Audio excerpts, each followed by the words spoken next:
Product Performance. Been a while since I've done an update on this 53 International. So here's where I'm at. Working on the passenger side fender. I just did a phosphoric acid treatment on it. It's pretty mangled up. You can see down here where I did a lot of sheet metal work on it, trying to get it straight. It's coming along probably about as good as I can get it. Fortunately, going to have to use a little filler in there. Same thing with this spot. This was pretty mangled. It's not terrible. Did the best I could with it. I'm not a professional body man. I'm a novice at this. But I can't afford a body man either, so did some work on there, not as bad. That flange was a little messed up down there, so it's getting there. So like I said, I've got phosphoric acid on it right now. I'm just kind of treating the metal.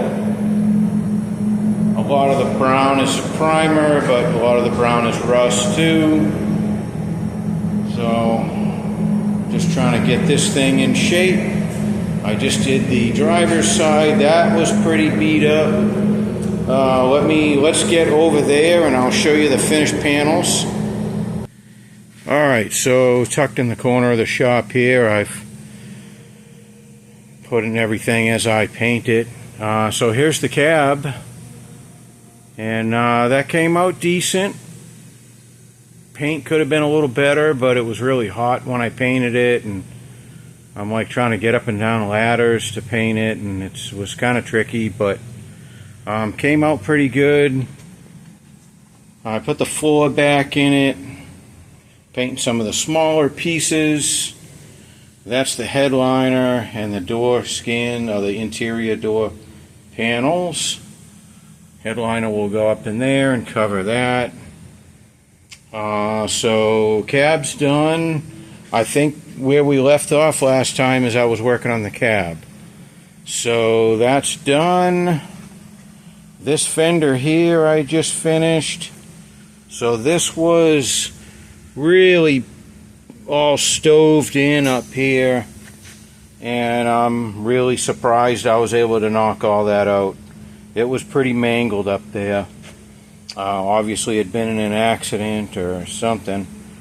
And so it came out pretty good. I'm happy with it. It's not perfect, but again, the whole point of this project is we're making driver quality and we want to finish it.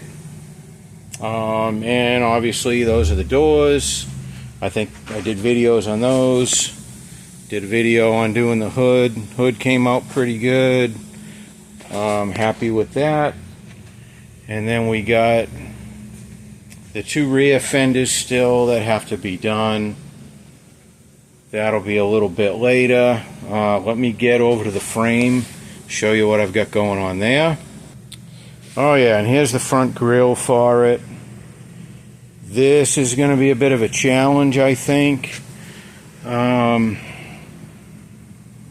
It's hard to see because it's been ground on, but filled some holes here.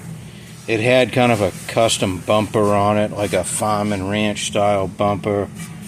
And this is wavy, pretty bad. As you can see, I don't know.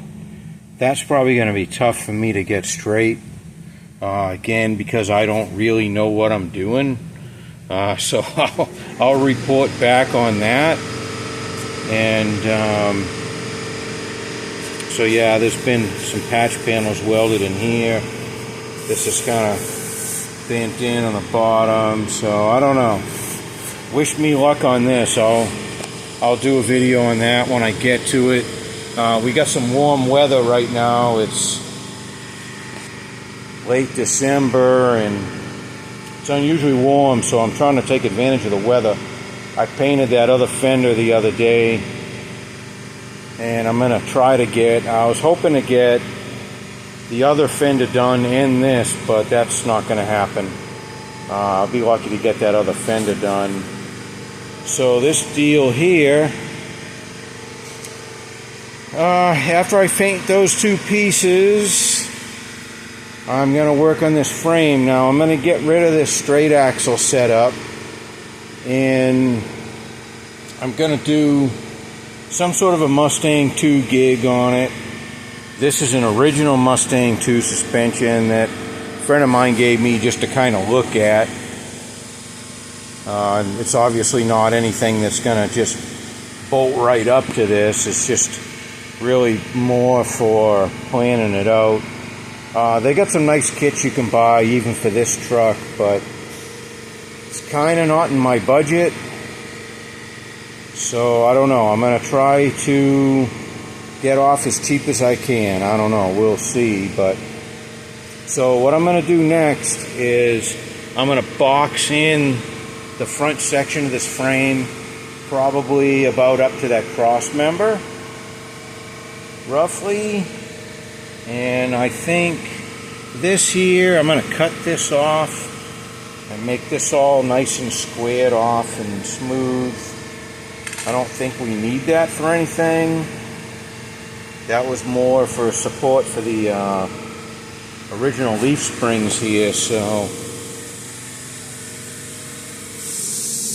that's what I think is going to happen.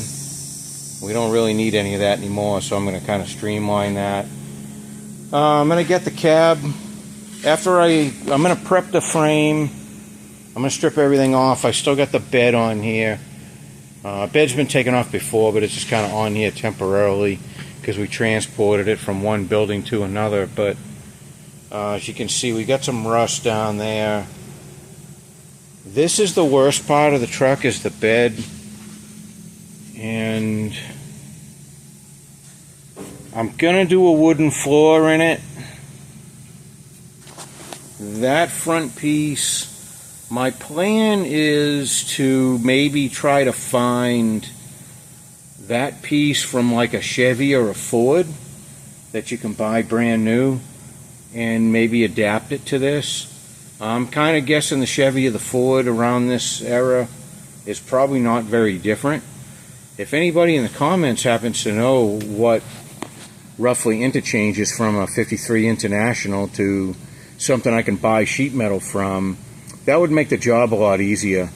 I can fix that rust on the bottom, and it doesn't even have to come out that good, because if I put wooden boards in here, it'll cover a lot of that up. But I know it's hard to tell, but that piece is so bent up and wavy from, you know, people just shoving stuff in the truck and beating the shag out of that front portion there. So anyways, inner fenders I haven't done anything with yet. I will get to that at some point. But next, like I said, so here's the sequence. In case you're kind of not following what I'm saying here, I'm all over the place, but I'm going to paint the other fender. That's what's happening now. Then I'm going to paint that front grille if the weather holds out. Weather's not supposed to hold out, but I think it's supposed to warm up again, so I'm going to try and get that front done. If not, I can work. I'll just jump onto the frame. So in the back, I'm probably gonna just, you know, for budget reasons, just try to reuse what's back here. Maybe get some aftermarket disc brakes or something. That rear axle, I don't know what it is to get parts for this. It looks like it's pretty heavy duty, and certainly heavy duty enough. I mean, this isn't going to be a work truck anymore, so that's not a big deal. But if that thing's in halfway decent shape, we might just try to save and reuse that. That'll save a lot of money, and then just put the money into the front suspension. We want to do power steering and all that sort of stuff, so that's what we got going on there. Trying to think. So I think that's where we are for now. I will do videos on the frame, and I'll probably do a video on that front grille. Let you know how I ended up fixing that. If I can fix that, I don't know, but we'll see. I think it's going to be tough to get it straight. I might just have to settle for the best I can do. I don't really want to put a bunch of putty on it or anything. I don't mind using some, but I don't want to start putting, 1/8 inch, 1/4 inch thick layers of Bondo on it. It's just going to crack. So I'd rather have it a little wavy than do that, so. And then I don't know. So this is the front cab mounts. So these are they're not really very pliable anymore, but it was a rubber saddle. I don't think I can buy those. I'll probably have to just make something, improvise there, because they're just so hard. I don't really want to reuse them. And then these back here, that's just nothing but a rubber washer. I can probably buy that from McMaster Car or somebody like that, I think they do actually sell those from like a international, a couple dealers that sell these things.